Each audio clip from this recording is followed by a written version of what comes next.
Right, breaking news చూస్తున్నాం. సుప్రీంకోర్టులో వాదనలు ముగిసినట్లు తెలుస్తోంది. వెంటనే బల నిరూపణ చేయాల్సిన అవసరం లేదు అని చెప్పేసి తీర్పు వచ్చినట్లు తెలుస్తోంది. ఇరుపక్షాలకు నోటీసులు జారీ చేసింది కోర్టు. అయితే ఏదైతే ఎన్సీపీ, కాంగ్రెస్, శివసేన వెంటనే బల నిరూపణ చేయాలి 24 గంటల్లో, లేదంటే ఆ మైండ్ గేమ్ ఆడేటువంటి ఛాన్స్ ఉంది, నంబరింగ్ మారే ఛాన్సెస్ ఉన్నాయి అని చెప్పేసి ఏదైతే వాదన తెరపైకి తెస్తుందో, ఇప్పుడు ఏర్పడినటువంటి ప్రభుత్వం ఏకపక్షంగా రాజ్యాంగ విరుద్ధంగా ఏర్పడింది, అదేవిధంగా గవర్నర్ ఏకపక్షంగా వ్యవహరించారు అని చెప్పేసి ఏదైతే పిటిషన్ వేశారో కాంగ్రెస్, ఎన్సీపీ అండ్ శివసేన, దీనికి సంబంధించి కోర్టు తీర్పు ఇచ్చినట్లుగా తెలుస్తోంది. వెంటనే బల నిరూపణ చేయాల్సినటువంటి అవసరం లేదు, ఏదైతే 30వ తేదీ బల నిరూపణ ఉందో ఆ రోజే చేయొచ్చు అని చెప్పి తీర్పిచ్చినట్లుగా తెలుస్తోంది. ఇంకా దీనికి సంబంధించి ఫుల్ క్లారిటీ శిరీష్ ఇస్తారు. శిరీష్. జోష్న, సుప్రీంకోర్టు ఈ రోజు ఎటువంటి జడ్జిమెంట్ అనేది కూడా ఇవ్వలేదు. కేవలం పిటిషన్లు దాఖలు చేసిన శివసేన, ఎన్సీపీ, కాంగ్రెస్ తరపున న్యాయవాదుల యొక్క వాదనలు మాత్రమే సుప్రీంకోర్టు విన్నది. అదేవిధంగా కేంద్ర ప్రభుత్వం తరపున తుషార్ మెహతా వాదనలు వినిపించారు. అదేవిధంగా బీజేపీ తరపున ముకుల్ రోత్కి వాదనలు వినిపించారు. అందరి వాదనలు విన్న తర్వాత సుప్రీంకోర్టు ప్రతివాదులందరికీ కూడా నోటీసులు జారీ చేయడం కూడా జరిగింది. ఆ నోటీసులకు రేపటిలోగా, రేపు ఉదయం 10:30 గంటలలోగా సమాధానం ఇవ్వాల్సిందిగా కూడా సుప్రీంకోర్టు ఆదేశించడం కూడా జరిగింది. అయితే ఎవరైతే రెస్పాండెంట్స్ ఉన్నారో వాళ్ళందరికీ జారీ చేసిన నోటీసులకు వాళ్ళు సమాధానాలు ఇచ్చిన తర్వాత రేపు ఉదయం 10:30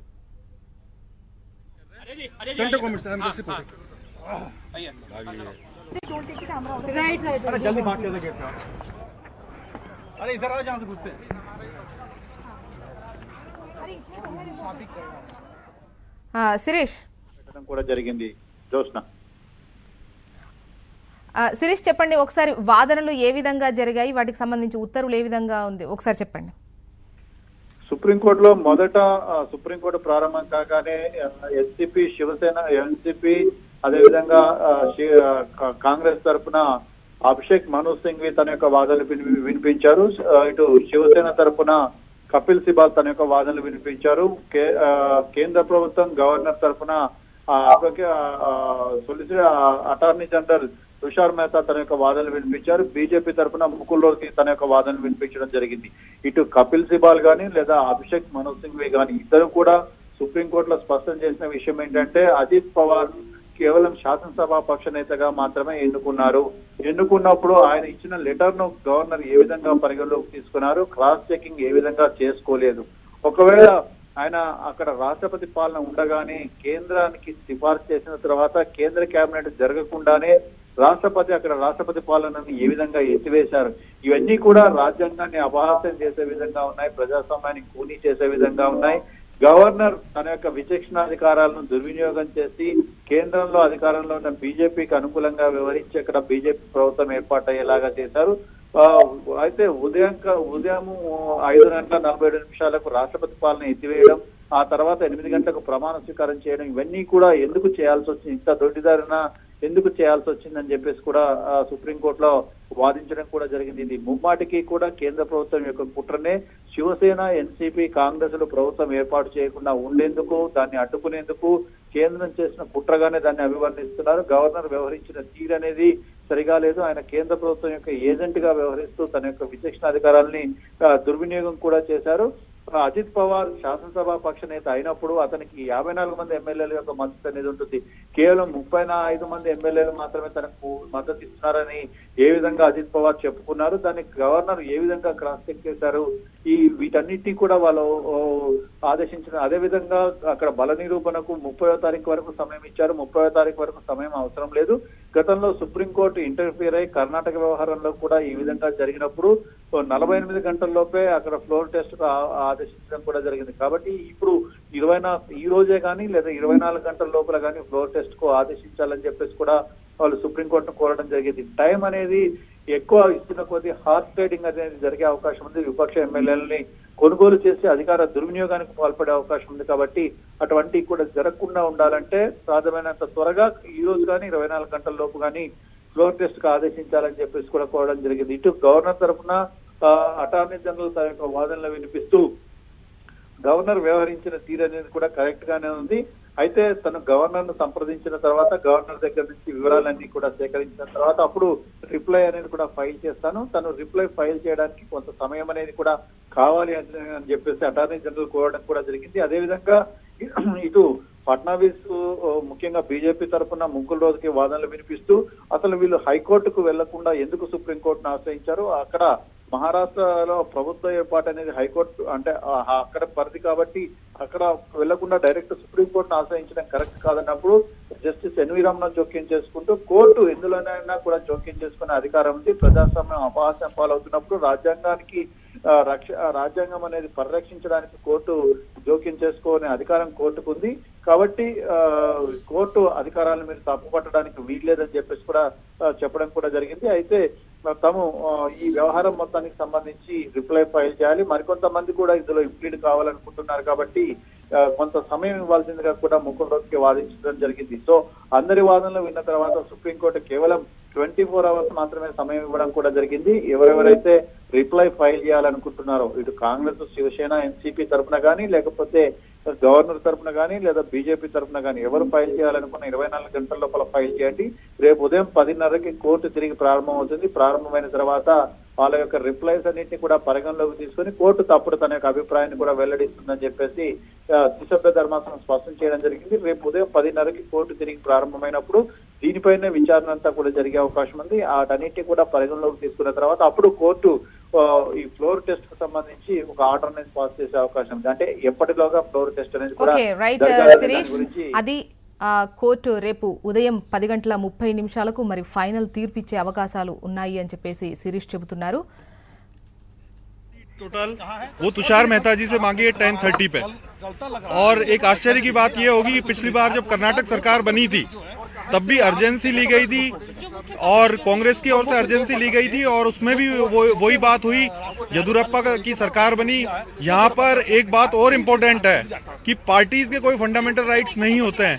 वो आर्टिकल 32 में एक इन्होंने रिट पिटीशन फाइल की, सबसे पहले इनको 226 में जाना चाहिए था हाईकोर्ट, वहां नहीं गए और अर्जेंसी बताई गई। और सेम कर्नाटक वाला जो मैटर हुआ सेम उसी का रिपीटेशन है। यहाँ पे कुछ नया नहीं होना है, ये हर बार आते हैं, हर बार कोर्ट में अर्जेंसी बताते हैं और वो कहते हैं कि मेजोरिटी में नहीं है, लेकिन सरकार वो बीजेपी की बनती है क्योंकि जो लार्जेस्ट पार्टी होगी उस गवर्नर उसी को तो बुलाएगा और जो कॉन्स्टिट्यूशनल बॉडी है उसको वो चैलेंज कर रहे हैं कोर्ट में। सुप्रीम कोर्ट में गवर्नर का जो ऑर्डर है उसको वो चैलेंज कर रहे हैं कि फ्लोर टेस्ट जो है वो सही नहीं हुआ। अरे भाई, अगर जब आपके पास पूरे विधायक नहीं है तो उसकी डिस्कशनरी पावर गवर्नर के पास है, ना कि सुप्रीम कोर्ट के पास। और हर बार अर्जेंसी बता के ये आते हैं और आज भी कुछ ऐसा सुप्रीम कोर्ट ने किया नहीं है। जो कर्नाटक वाले केस में हुआ वही होना है।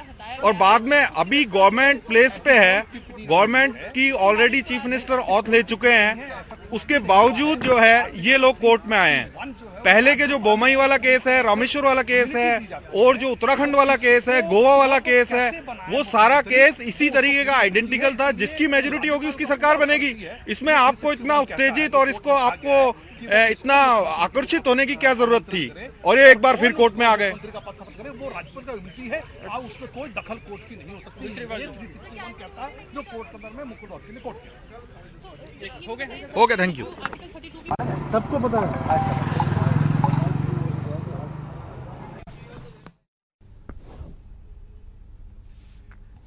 కాంగ్రెస్, ఎన్సీపీ, శివసేన పిటిషన్పై సుప్రీంకోర్టులో వాదనలు ముగిశాయి. అయితే వెంటనే బల నిరూపణ చేయాల్సిన అవసరం లేదని ఇరుపక్షాలకు కోర్టు నోటీసులు జారీ చేసింది. తదుపరి విచారణను రేపు ఉదయం 10:30కు వాయిదా వేసింది. जो कांग्रेस का पिटीशन था उसके ऊपर नोटिस इशू किया है और डायरेक्ट किया है तुषार मेहता साहब को, जो सॉलिसिटर जनरल अपीयर होता गवर्नमेंट की साइड से, कि जो चीफ मिनिस्टर स्वर्निंग जो हुए देवेंद्र फडणवीस, उन्होंने जो लेटर सपोर्ट दिया गवर्नर को वो प्रोड्यूस करें और गवर्नर की जो भी कम्युनिकेशन है वो सारे लेटर्स कल 10:30 बजे कोर्ट में प्रोड्यूस करें और कल 10:30 बजे इसकी दोबारा हियरिंग होगी। अभी कोर्ट ने दोनों प्रेयर्स जो थी, जिसमें उन्होंने प्रेयर्स में मांगा था कि उन्होंने कहा था कि जो सरकार बनी है उसको डिसमिस किया जाए और उसके अलावा जो हमारी जो महागाड़ी की जो उसको उद्धव ठाकरे को इनवाइट किया जाए, ये दोनों बात कही थी, उसको नहीं माना है, इशू नोटिस किया है और 10:30 बजे सारे पेपर्स को सेंट्रल गवर्नमेंट से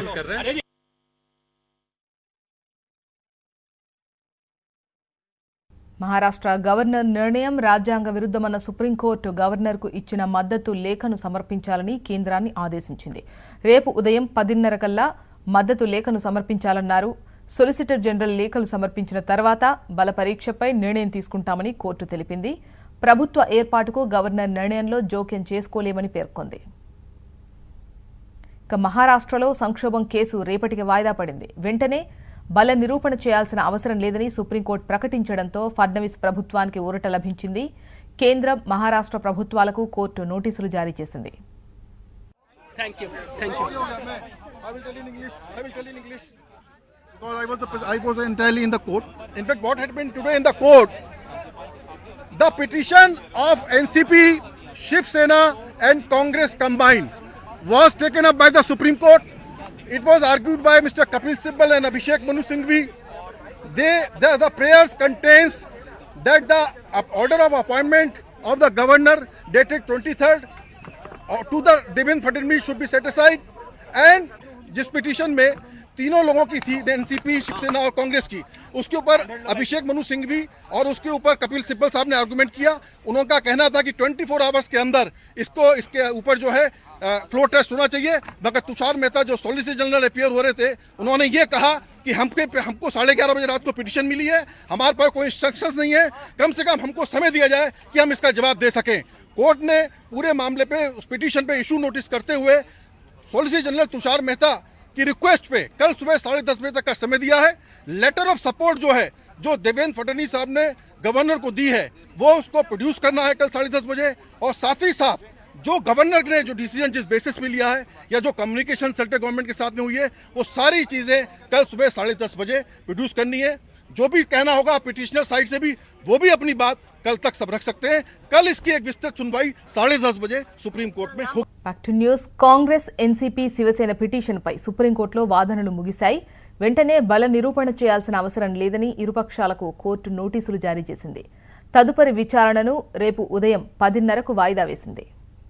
अभी कोई फैसला नहीं दिया. गवर्नर का क्या कॉरेस्पॉन्डेंस है? अजीत पवार जो देवेंद्र फडणवीस के साथ सपोर्ट के लिए आए थे, उसने अपने 54 जो एमएलए हैं उनके बारे में सपोर्ट का जो खत दिया, ये खत गुमराह करने वाला खत है. ऐसे उनके प्रेसिडेंट सम्माननीय शरद पवार ने कल ऐलान किया था. और असल में आज हमारे पास यानी राष्ट्रवादी के पास 41 एमएलए के यानी एनसीपी के 41 एमएलए के सपोर्ट का खत हमारे पास है. तो इस ऐसे स्थिति में मेजॉरिटी कैसी साबित हो जाएगी, ये सब तय हो जाएगा फ्लोर के ऊपर डिवीजन ऑफ वोट्स होने के बाद. और उसका टेलीकास्ट करना है, ये भी मांग हम लोगों ने की है.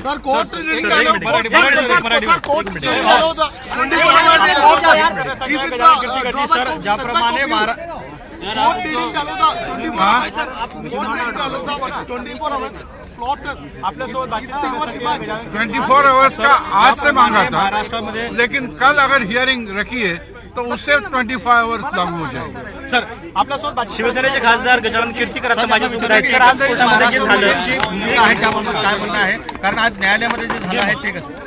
न्यायालयामध्ये जे झाले ते योग्य झाले.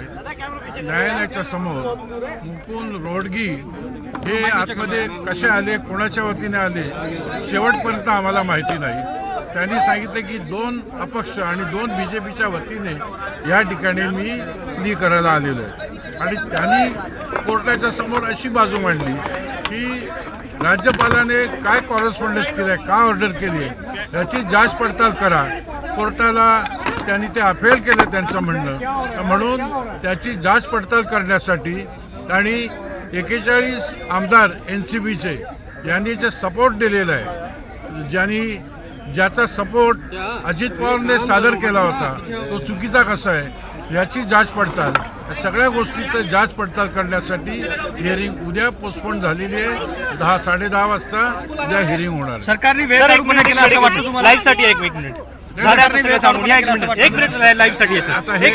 हे आता आहे सगळं कोर्टाच्या समोर आहे. सरकारचा प्रश्न नाही, 2 मिनिटात आतापर्यंत झाला असतो. सरकारचा प्रश्न नाही इथे. हे कोर्टाच्या समोर आलेलं आहे आणि कोर्टाने निर्णय घेतलाय. तो कोर्टाचा निर्णय आम्ही सन्मानपूर्वक मान्य करतो. उद्या, आज नाही तर नाही, पण कमीत कमी उद्या तरी आमची जी प्ली आहे, आम्ही जे मागणी केलेली आहे की 24 तासामध्ये विधायकों से मिलने के लिए यहाँ आ रहे हैं और थोड़ी देर में विधायकों के साथ वो बैठक करेंगे. एक मिनिट सर, फक्त लाईव्ह साठी आहे सर. एक स्पष्ट करण्यात एक मिनिट सर, एक मिनिट. इंग्रजी पत्र आणि मराठी पत्र हे दोन्ही देण्यात आले होते आणि ज्यावेळेस फ्लोर टेस्ट, ज्यावेळेस सभागृहात राज्यपालाकडे जे पत्र दिलं होतं त्यामध्ये मराठीत होतं, ते इंग्रजीत नाही होतं, असंही याबाबत मुद्दा उचलण्यात आला. मराठी आणि इंग्रजी हा विषय नाही आहे महत्वाचा, ते एक आर्ग्युमेंटचा भाग आहे. कळले की नाही. पत्र हे पत्र दिलेलं आहे, पण ते पत्रच मुळात दिलंय ते 54 लोकांच्या सहीचं. जी स्ट्रेंथ एनसीपीची आहे, ज्या स्ट्रेंथवरती सह्या ज्या आहेत त्या सह्या लोक विकास आघाडी जी तयार केलेली आहे त्याच्या सपोर्टसाठी अजित पवारच्या हातात होतं, ते त्यांनी दाखवलं आणि त्याच्याबद्दलची खातरजमा राज्यपालांनी केली नाही असं आमचं म्हणणं आहे.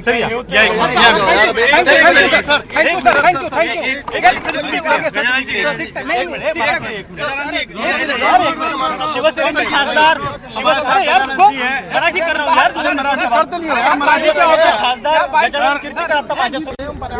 പറയാറായിട്ടില്ല. കാരണം ശ്രീ ദേവേന്ദ്ര ഫഡ്നവിസ്